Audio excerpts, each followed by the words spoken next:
Hello friends, सभी का स्वागत है हिंदी की दूसरी क्लास के अंदर। ठीक है, इसमें कि हम पहले क्लास में हमने बेसिक चीज़ें और भाषा के बारे में पढ़ा था और आज हम बात करने वाले हैं केवल वर्णमाला यानी कि अल्फ़ाबेट्स की। और किसी भी भाषा को समझने से पहले, ठीक है, पढ़ने से पहले हमें वर्णमाला का ज्ञान होना बहुत अति आवश्यक है। ठीक है, तो चलिए सबसे पहले हम बात कर लेते हैं इसके अंदर किसकी, वर्णमाला की। तो वर्णमाला किसे कहते हैं हम? ठीक है, सबसे इम्पोर्टेंट चीज़ ये है। तो वर्णमाला को दो भागों में बांटेंगे, तो हो गया हमारा वर्ण और प्लस क्या हो गया, माला। ठीक है, इसका मतलब क्या होता है, कोई हमारी माला है ये, ठीक है, इसकी डोरी है, इसके अंदर क्या भर दिया हमने, मोती। ठीक है, तो ये क्या बन गई, माला बन गई। यानी कि मोतियों को व्यवस्थित तरीके से इनको रखना वर्णमाला कहलाती है ना।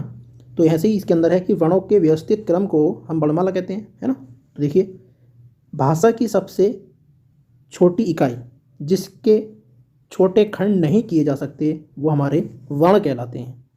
ठीक, वर्णमाला किसे कहते हैं? वर्णों के व्यवस्थित समूह को हम क्या कहते हैं, वर्णमाला कहते हैं। ठीक है, फालतू की चीज़ें हम नहीं पढ़ेंगे, जो इंपॉर्टेंट है हम उसमें पढ़ते जाएंगे, आगे बढ़ते जाएंगे। ठीक है,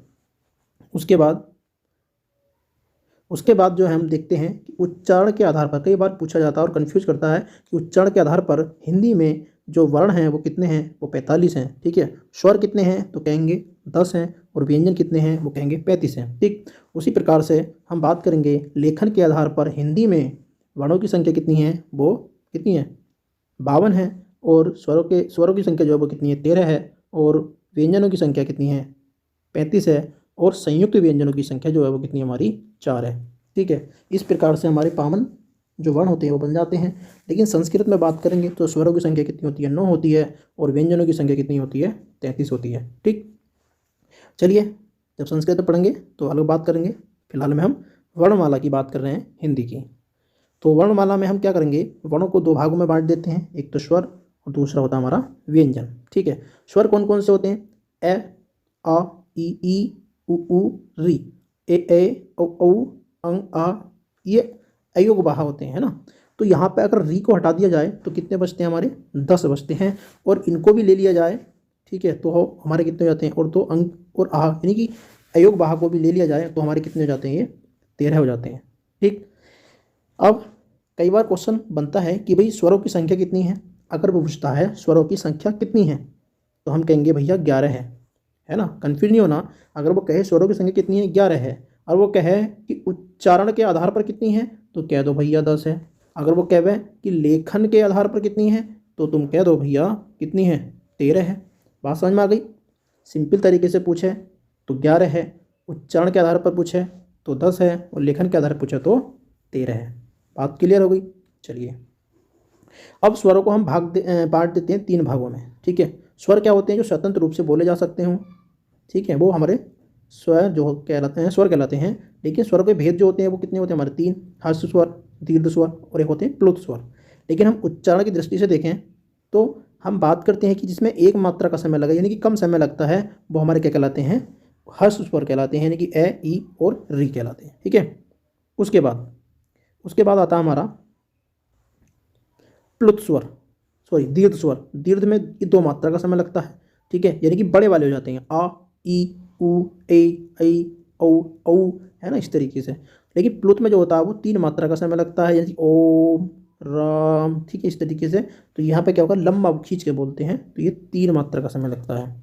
चलिए अब बात करते हैं व्यंजनों की। सही है, व्यंजनों की बात कर लेते हैं। तो व्यंजनों में क्या होता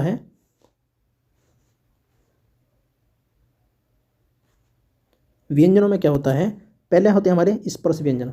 कितने होते हैं, क्वेश्चन बनता है तो कह देंगे 25 होते हैं। कौन कौन से होते हैं, यानी कि कैसे लेकर कहाँ तक, माँ तक। ठीक है, 5 5 5 5 5 यानी कि 25, यानी 5 वर्गों में बटे हुए होते हैं। ठीक है, उसके बाद हम बात करते हैं अंतस्थ व्यंजन की। अंतस्थ व्यंजनों की संख्या कितनी होती है, 4 होती है। कौन कौन से होते हैं, य, रे, वे, सॉरी ले और वे। ठीक है, लेकिन यहाँ क्वेश्चन बनता है कि यह और वह जो होते हैं वो क्या होते हैं, हमारे अर्धस्वर होते हैं, है ना। कई बार क्वेश्चन बना है ये। उसके बाद हम आगे चलते हैं। क्वेश्चन बनता है यहाँ से कि भाई ऊष्म व्यंजन किसे कहते हैं। तो ऊष्म व्यंजन क्या होते हैं, जो हमारा जब हम उच्चारण करते हैं तो हम बाद में बात करेंगे उसकी। तो फिलहाल में इतना ध्यान रखें कि जो ऊष्म व्यंजन होते हैं वो 4 होते हैं, तीनों तो सह होते हैं और एक है होता है। ठीक है। घर्षण के साथ जो इसे बोला जाता है, ठीक है, श हाँ, उच्छिक्त यानी कि द्विगुण जो व्यंजन होते हैं वो कौन से होते हैं हमारे, ढ और ढ, ठीक है, इसको भी ध्यान रखना। लेकिन इंपॉर्टेंट चीज़ यहाँ पे है संयुक्त व्यंजन। संयुक्त व्यंजन में कई बार पूछा जाता है कि छह छत्रे जो वो किस किस से मिलकर बना होता है, कै और श से मिलकर, त्रै जो होता है तय और रै से मिलकर, कै जो होता है जय और य से मिलकर, और श्रय जो होता है श और रै से मिलकर बना होता है। तो यहाँ से हर बार क्वेश्चन बनता है, ठीक है। तो ये हमारी हिंदी की हो गई वर्णमाला कंप्लीट, ठीक है। आगे बात करेंगे हम इनके उच्चारण स्थान की, यानी कौन सा वर्ण कहाँ से बोला जाता है, ठीक है ना। चलिए फिर मिलते हैं नई वीडियो के साथ। Thank you.